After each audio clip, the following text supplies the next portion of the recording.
Sir नमस्कार. नमस्कार. Sir काय नाव तुमचं? माझं नाव दशरथ गणपत कातकर. मी मुक्काम जसवलीचा आहे आणि तालुका श्रीवर्धन, जिल्हा रायगडचा आहे. माझी शाळा कोकण एज्युकेशन सोसायटी मुराद हमीद टोळ ही आहे. इयत्ता 8वी ते 10वी इथले साधारणपणे गरीब विद्यार्थी तिथे शिक्षण घेतात आणि तिथे शिक्षण देताना मला अत्यंत आनंद होतो. तुम्ही समाजसेवा करता असं आम्ही ऐकलं होतं, ते त्याबद्दल काय म्हणजे? हो सर. आता खरं तर प्रत्येक शिक्षक हा समाजसेवकच असला पाहिजे, कारण त्याच्या पिंडामध्ये समाजसेवा असल्याशिवाय आपण हे पवित्र ज्ञानाचं काम करू शकत नाही. बरं. माझे वडील कैलासवासी कातकर साहेब हे आमच्या विद्यालयाचे फाउंडर मेंबर आहेत आणि त्यांनी रायगड जिल्ह्याच्या कुणबी समाजासाठी प्रचंड काम केलं आणि त्यांच्या कार्याचा प्रभाव माझ्यावर होताच. म्हणून माझं वेगळे MRची नोकरी सोडून मी या शिक्षण क्षेत्रात आलो. शिक्षक बनवण्यामध्ये त्यांचा मोलाचा वाटा होता, पण शाळेला ग्रँड नव्हती म्हणून मी येत नव्हतो आणि यांची पूर्ण समाजसेवा तरी देखील मी डेअरिंग केली आणि एखाद्या मोठ्या पगारापेक्षा ह्या शिक्षण क्षेत्रात जो पगार मिळतो हा निश्चितच खूप आनंददायी आहे. मुलं घडतात, माझे विद्यार्थी भेटतात, खूप आनंद वाटतो. त्यामुळे हे क्षेत्र समाजसेवेचं क्षेत्र आहे. इथे तुम्ही म्हणजे समाजसेवेच्या माध्यम म्हणून स्वीकारलं तर तुम्ही उत्कृष्ट शिक्षक होऊ शकता. सर तुम्ही जॉईन कधीपासून येते?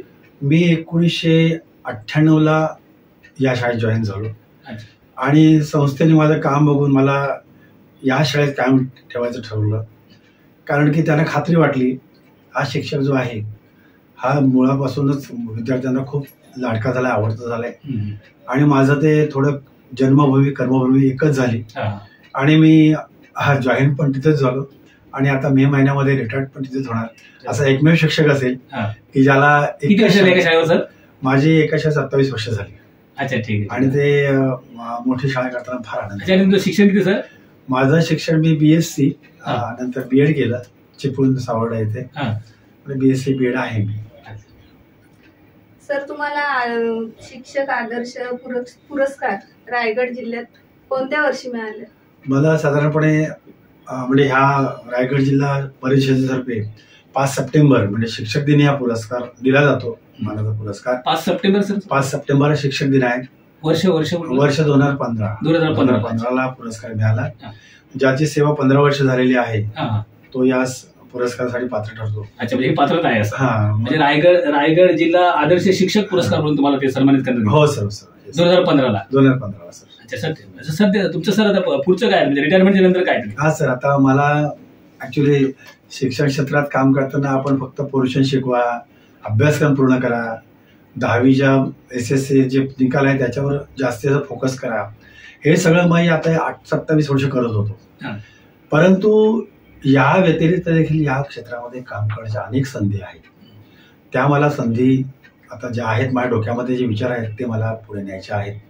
साधारणपणे आपला कोकण पट्टा जो आहे तो साधारणपणे या स्पर्धा परीक्षेच्या माध्यमातून फार कमी पडतो, कारण की आपण कोकण वासी सगळे आपण साधारणपणे उत्सवमूर्ती आहोत. प्रत्येक सण आपण आनंदात साजरा करतो, पण मुलांच्या करिअरकडे मात्र आपण फार कमी लक्ष देतो. जवळ 2% पालक असतील ते आपल्या मुलांच्या करिअरकडे लक्ष देतात.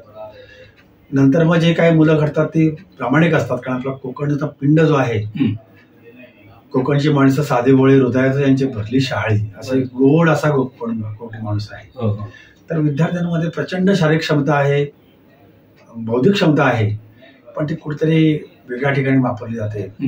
माझं भविष्यातलं प्लॅनिंग हेच आहे की या स्पर्धा परीक्षेचं फील्ड फार मोठं आहे, त्याच्यामध्ये या विद्यार्थ्यांना थोडाफार अभ्यास करण्यासाठी त्यांना थोडंफार आपल्याला संधी उपलब्ध करून द्यायची आहे. सर कंटिन्यू तुमच्या या कार्याची दखल घेऊन आमच्या सुरक्षा पोलीस टाइम्सच्या वृत्तवाहिनीकडून तुम्हाला आम्ही राजा शिव छत्रपती पुरस्कार जो आम्ही हा तुम्हाला सन्मानित करतोय, त्याबद्दल तुमचं काय मत आहे? मला जेव्हा आपल्या माध्यमातून ही बातमी मिळाली, सुरक्षा पोलीस टाइम्स या वृत्तवाहिनीकडनं मानाचा राजा शिव छत्रपती पुरस्कार आम्हाला अर्पण केला जाणार आहे, तेव्हा फार मला आनंद वाटला. कारण पुरस्कार अशी गोष्ट असते की तुम्ही योग्य काम करता, कोणत्या नोंद घेते त्याची, आपण चांगल्या ट्रॅकवर आहोत हे त्यातनं जाणवतं. आणि जेव्हा मला ही बातमी कळली तेव्हा मला फार आनंद झाला, कारण की हा एवढा मोठा पुरस्कार मुंबईसारख्या ठिकाणी आपल्या कार्याची नोंद घेतली गेली, त्यासाठी मला मनस्वी आनंद झाला. पण तुम्हाला त्या दिवशी मला मात्र कार्यक्रमाला येता आलं नाही, कारण की माझ्या शाळेचे कार्यक्रम आदल्या लागवड 4 दिवस होते आणि मधला दिवस तुमचा असल्या कारणाने मला आतून प्रचंड इच्छा होती की हा कार्यक्रम अटेंड केलाच पाहिजे आपण, कारण आपल्या कार्याची नोंद कुठली संस्था घेते आणि आपणच ते जात नाही आहोत.